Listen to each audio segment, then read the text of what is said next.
Hi, and welcome to virtualsheetmusic.com's Meet the Expert.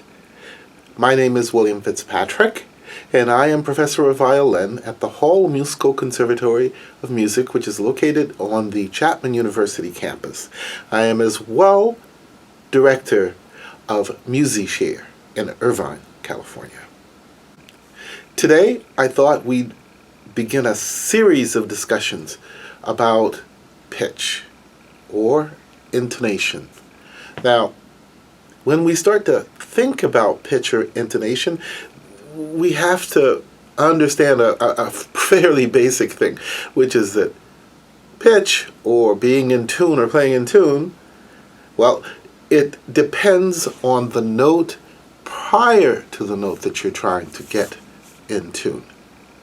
There is no real absolute C sharp or absolute A. For example, an A in the United States is at 442 cycles per second, thereabouts. While in Europe, it could easily go to 406 or 407. So you see, there's a huge disparity between the single note A and where that A is in the spectrum of all of the notes that we're playing.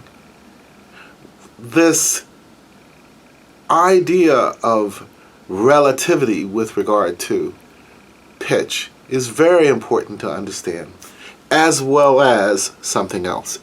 And this is really important as a base of information, a base of knowledge about playing in tune. And this is the scale. You see, when I started to teach, I went and I asked all of my learned colleagues, those who I thought really had students who were really doing well, I asked them a single question. What would they say is responsible, what one element is responsible for the success of their students? And to my utter disbelief, they all answered the same thing: scales. So I went on a mad tour to try to figure out why scales. When I was young, I really hated and despised playing scales. It took me quite a long time to understand why we needed to, in fact, play scales. And it wasn't just to warm up.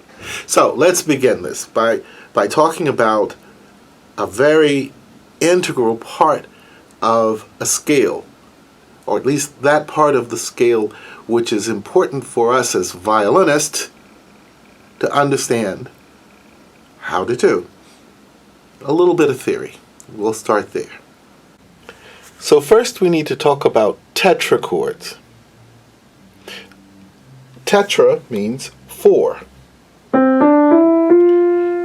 Four notes in a major scale between the first degree and the second degree of the scale.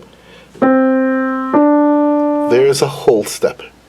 Between the second and third degree of the scale, there is a whole step. Between the third and the fourth degree of the scale,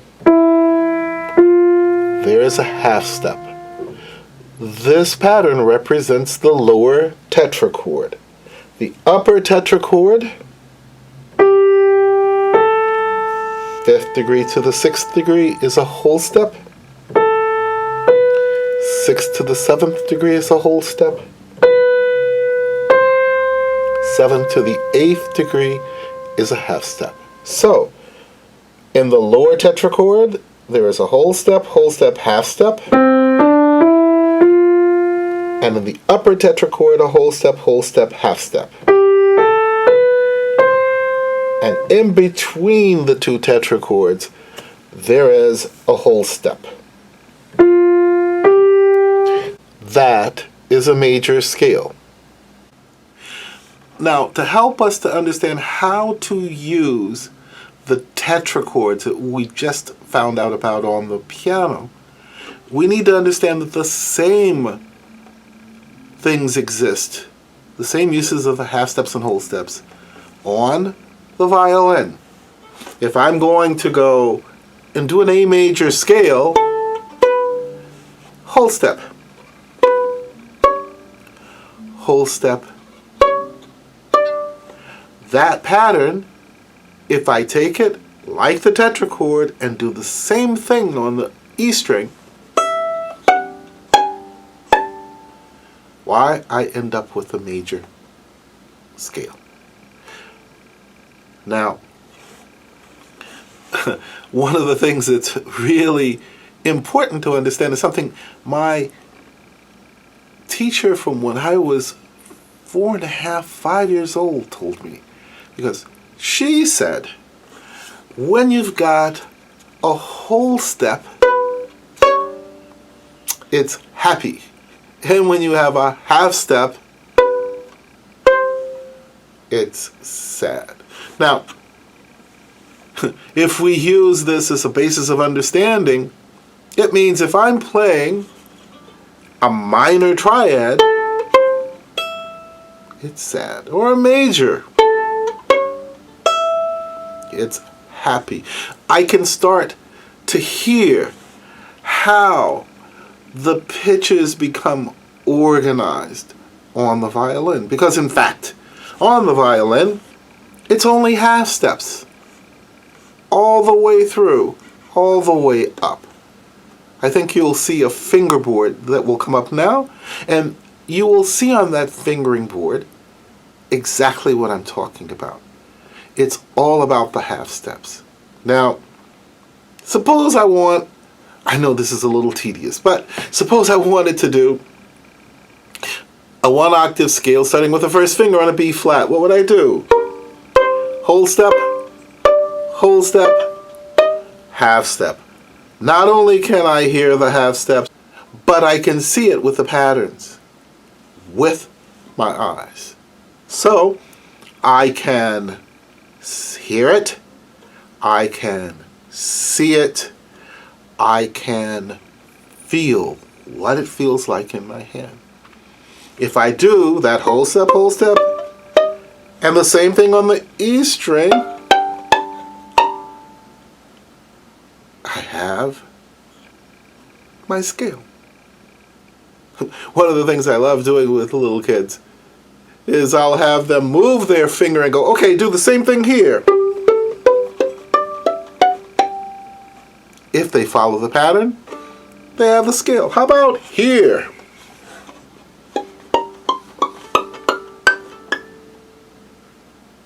Wow. They have just learned to use their ear and to think it through with an idea and come up with a scale that is in tune. Because the half step and the whole step, it remains constant, regardless to how far or how close your fingers are as you cut in half or bring higher your finger to cut the string length. Now, I think you see where I'm going with this. For example, let's move it along and talk about a 3 octave scale.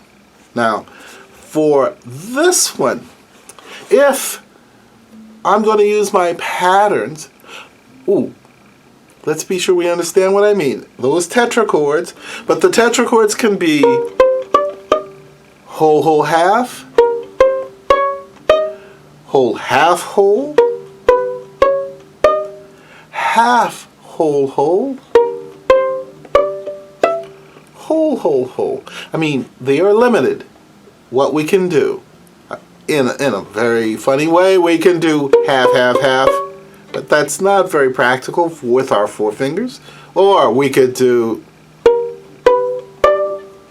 half, whole, half, which was that harmonic minor scale. Now, what happens if we play a major scale? On the G string, it's half, whole, whole. Whole, whole, whole on the D. whole, whole, half, but we're going to shift. After 3, whole, whole, whole, whole, whole, half, but we're going to shift after 2, and then shift again, whole, whole, half. Why?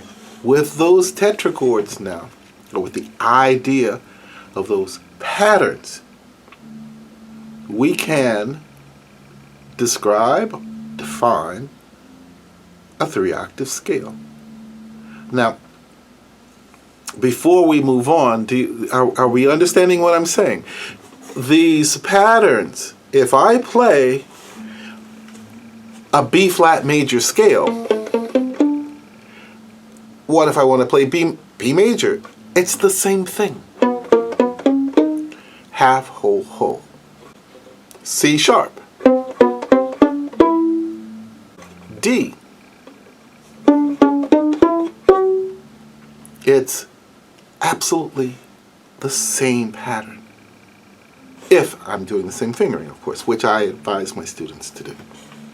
Now, at least to me, it's obvious that by understanding those half steps, I have now begun to understand one way to play better in tune.